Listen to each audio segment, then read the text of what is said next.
The Bakugan card slash marble game originally came to North America in 2006, and I spent pretty much all of my birthday money on these playing cards and on these little marble guys. In the case of the original game, which I have, I think this was like the very first print run of these cards, and I mean, man, they are like pretty damaged.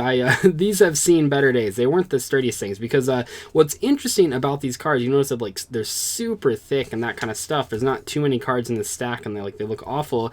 There's a giant piece of metal around the entire card that is in the middle of the actual like picture and the backing and stuff. So that's why they're so frayed. It's because there's like a piece of metal in there, so it's like really awkward to like shuffle and all that sort of stuff. So these are really heavy, and these were like the original Bakugan print runs. The game got many updates after I stopped playing it. It wasn't like I was playing this game competitively or anything. It was just with my friends and stuff. But in general, the gist behind these is that you're having these metal cards, and then you would roll these marbles on top of them, and a little guy would pop out. That's kind of cool. So the idea here is that you would roll these marbles, and I can sort of show you guys that this one comes out. It's just like Dragonoid, which I think was like the blue eyes white dragon of Bakugan. But it has this number value right there. I think this one is 400G or whatever. So when it's on here, you would have different effects and things like that, but you would also get like a boost from like, this is a red Bakugan, so it would get like the 150 boost. There's also special abilities as well, and that's kind of how the game was played. I played it casually. Like I said, I spent a lot of birthday money on it that year, but I didn't really play it too much after that. And I didn't know if you guys know this or not, because I haven't talked about it on this channel. I've gotten a couple questions about it, but this game actually got revived very, very recently. I think this came out early January. I know it's like halfway through January right now, just like a week and a half ago. And in today's video, I wanted to look at the revived card game, because now, at least from my understanding from watching Simo's videos on this game, it's not so much of just like throwing these little marbles and watching them and battling and stuff. It seems like a more skillful card game aspect. The cards aren't metal anymore. You have these little metal like square things. I guess they're not squares. I don't know if they're like octagons or something. I don't have them right next to me at this moment. But in general, you roll the Bakugan on there, that you still have the little marbles, although they're a little bit larger now, but you have more sort of card game aspects to hopefully make a more competitive and skill intensive game. And I thought in today's video it would be kind of cool to look at that. So we have a few main items here. This is the biggest one. This is the Bakugan Battle Brawlers starter set. I believe that this is what Simo and all of the other YouTubers that got invited to that Bakugan event got to play with. And there's lots of stuff included here. So you have a 40 card deck, and then you have these 6 tiles, and this is the metal part. At least from what I understand from watching Simo's video, you don't have like a whole deck of metal cards like you used to when I was playing as a kid. You just have these little tiles, which makes it a lot less complicated. And just like logistically, it seemed almost impossible to actually sell metal cards to people because it rose the price so much. And so nowadays we have this is like pretty much just like a Yu-Gi-Oh pack or a Pokemon pack, 10 Bakugan cards. Seems more like a Pokemon blister pack or whatever, so that they can actually sell these at a not ridiculous price. So only just $4 for 10 cards. Pretty standard compared to like Yu-Gi-Oh and Pokemon and Magic the Gathering and stuff like that. The idea behind this is to make a game that hopefully appeals to more than just kids. I guess from what I looked at on Wikipedia, the original Bakugan that I was playing was very popular with kids, and the problem is that even though kids are cool to buy products and stuff, they seem to grow out of these trends really fast. You see things like Beyblades, and some people play those still, but not a lot of people do. And in general, when you market things towards younger children, a lot of times they simply just grow out of it. So they need to sort of market these things towards competitive players. Even if that's not the core audience, you need to have some sort of competition to encourage people to actually try to get better at the game. I think that's what they're trying to do with this new version of Bakugan. So I thought it'd be cool to open this starter set, to open this pack. I also bought like this, they have these like diamond versions of the Bakugan, which I bought one because I guess it cost me $20, but I guess they're worth like over $100 on eBay. There's like multiple completed listings of that. So I bought one of those. Probably won't open that on camera. I have a couple buyers that are interested. If that falls through, or if I find another one, maybe we can open that. I don't know. It's not like a Bakugan channel or anything. But anyway, let's open the starter set and see sort of what's inside. All right, so I've opened the box now. now. It was a little bit more difficult than I thought it was, and this plastic is like super loud. But the first thing that we have is this thing that's called like an Ultra Bakugan that we'll take a look at in a second. Those ones are a little bit bigger. I guess the difference between the Ultra Bakugans and the normal Bakugans is that the normal ones, their magnet is on the bottom, and I think the Ultra ones have the magnet on the top. Also, we have the little metal pieces, and then I assume we have the deck of 40 cards as well as the rules in this pocket as well. First off, let's look at the Ultra Bakugan though. So it looks like the Ultra Bakugan, and actually I think just all of these Bakugan are a lot bigger than the original ones that I was using. So this is the Ultra Bakugan that it included in this starter set, and here's the size of the other Bakugan that I had, the original one. You can see that first off, I mean, we're looking at a lot more detail with the newer one versus the older one. Obviously, you're looking at stuff from 2019 versus stuff from 2006, so you're going to see some differences there. But just in general, yeah, the size difference is definitely noticeable when you're looking at these. And one of the cool things that I have is that actually one of the Bakugan that's included in the starter set is the new version of Dragonoid, so I thought it'd be kind of funny to compare and contrast them real quick. Alright, so I kind of got everything out here. We can take a look here. So these are these metal? These aren't nearly as heavy as I thought they would be. But anyway, this is the Dragonoid one, at least I'm pretty sure it is. So we can put it on there, and yeah, so wow, that guy's cool looking. Yeah, it's cool. Like I'm a fan of these little like toy things. It's such an interesting idea. You know, this competition for Yu-Gi-Oh! I don't know if it's really like true competition. I don't think it's like the Yu-Gi-Oh! Killer.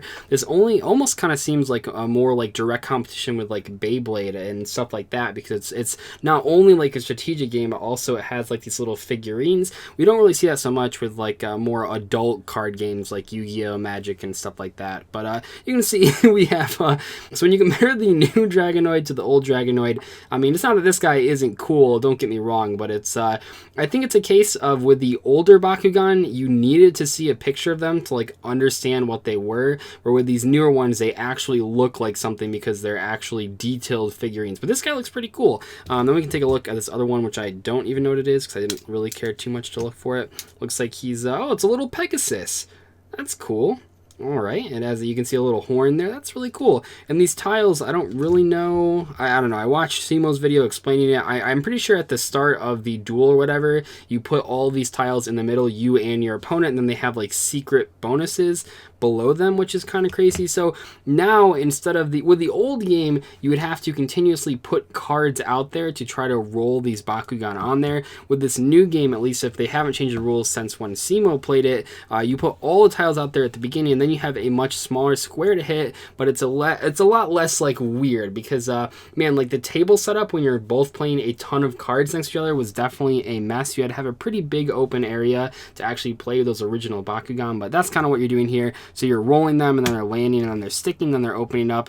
Pretty crazy stuff, and it is pretty unique. I know it's like a rehash of the original version, but it looks like that they've taken steps to actually make these cards and these characters so much more detailed than they used to be. I think that's a really cool direction to take. As far as the other stuff in here, we got, okay, this is probably like just all the Bakugan. I saw a similar poster in the Target that I bought these from, where it shows all the Bakugan that are available, and then on the back you have, oh, sort of directions. Is this literally directions? That's crazy. I was trying to put back this card, or this, I keep calling them cards. I was trying to put back this Bakugan, this Ultra Bakugan, in its stance, and it did seem pretty tricky. So these directions might seem silly, but actually it was pretty difficult. So I think those are actually a pretty cool inclusion. And then these cards, I believe, yep. So these are the card version of these Bakugan. At least from Simo's video, it seemed, I know I keep referencing that. Sorry about that. But at least from the video that he made, it seemed like you upgrade these as the game goes on. But you can see here, this is like the Dragonoid, and yeah, I mean, that's him. There he is in physical form. And we have, oh, it's literally called Pegatrix. Nice. I remember a lot of the old Bakugan were named after the animals that they're based off of. This one is called Howlcore Ultra. Pretty crazy looking guy there. You got 3 heads going on, and yeah, just the detail on these is so much better than those older ones. I mean, don't get me wrong, the older ones had charm. There's charm in the fact that they're sort of ambiguous, but I think it's cool that you can like look at this and you're like, yeah, those are 3 heads. You can kind of tell what's going on, and then when you look at the artwork, it complements it instead of just like supplementing it, which is really cool. So I like that a lot. I like this new sort of idea of making these a lot more detailed. It's pretty cool. As far as this this is just the rule book, which is surprisingly short. You don't get Yu-Gi-Oh rule books anymore that are this short. You have all sorts of stuff here. I'm not going to focus too much on learning how to play right now. Maybe someday we can do a video talking about that, but as far as today, I don't really care too much about that. And then also we have this, this is like the actual starter deck. All these sort of cards in here. Hyper Dragonoid. I don't know if there's any holographic cards. Is this? Some of the names are holographic. Those are like rares, I guess. I haven't seen any with any holographic artworks, though. That'd be kind of cool if they included that. Not entirely sure, like I said, how to actually play this game. I'm not trying to... It looks like the cards in the artwork, though, are mostly cards that we have in the actual Bakugan. I don't know how many Bakugan you're supposed to have. Are you supposed to just have 3? Can you buy more? I mean, obviously there are more that you can get, but... Like I said, I'm not entirely sure. I think that just in general, having new, interesting card game toy type things is always welcome, just from a competition standpoint. Even if this doesn't directly compete with Yu-Gi-Oh, it's always cool to have a new card game sort of in the mix. And yeah, I think we'll just wrap this video up real quick with opening that pack, just to kind of get an idea of what you would purchase if you were looking to actually supplement your current Bakugan starter deck. So this thing basically looks like a Pokemon blister pack, if you guys have ever seen those. Yu-Gi-Oh's blister packs are a little bit more simplistic. They have like a lot more plastic instead of just being cardboard. But I thought it'd be kind of cool just to open this. And like I said, I'm always interested in just seeing what other card games do with products. Everyone does things a little bit differently. So in the case of this one, we can kind of take a look. It looks like there's a... well, it's like an app or something. Kind of crazy. Nothing else in the package there. I'm not entirely sure what the deal with these cardboard boxes are. Like I said, Pokemon does it too. You get to see a lot more of the artwork, but I'm not sure if it's actually like any easier or better. They have the little pull tab, just like many of the OG Yu-Gi-Oh packs actually have that as well. Take a look. I don't know if you're like guaranteed a rare. I don't know what rares look like. I'm pretty sure they have like little stars or something. So we have on Turn to Energy, Ventus Moonbeam. I'm not sure. It looks like you can just use these in your deck. I don't think you actually need to have the Bakugan on the artwork or whatever. We have Counter Aquos. That guy's pretty crazy looking. Piercing Scream, Surge of Light, Hyper Mandroid Ultra, Hyper Fangzor. Check my eyes. Crazy. Whoops. And oh my gosh, I almost just bent it. I dropped a card, but then also it looks like we got an actual. This looks pretty cool. It's like a secret rare. I don't know the rarities in this game at all. It says wax, though, destroy all enemy evos. Hey, it's Dark Hole. We pulled literal Dark Hole in this game. How cool is that? That's actually a pretty cool rarity. It's sort of like Starfoil, sort of like I don't know, super rare, but the name is more like a secret rare because it's giving off a couple different colors. It's actually pretty sick looking. It's always interesting to see how other games do card rarities. I'm not sure how good or valuable that card actually is, or if you're even guaranteed a holo. I don't think you are, though, which is kind of cool. We actually pulled one. Anyway, though, that is pretty much my first impressions. Look at this this new age version of Bakugan. I think it'd be cool to try to go to a Bakugan tournament. Obviously, I was not invited to the cool YouTuber hangout. I wasn't invited, so I'm not like paid by them or anything to promote this product. I just thought it was kind of cool, something from my childhood, and I wanted to take a look at it on camera and share it with you guys. But anyway, let me know what you guys think about this new game, how Bakugan could be the future of these new like Marvel card game things. The tie-in with a card game and toys seems like a cool idea. Will it be successful? I'm not so sure, but at the very least, it's a cool, unique twist on an old favorite in just terms of toys and cards combined. I'll see you guys later, though. Thank you so much for watching today's video. Goodbye.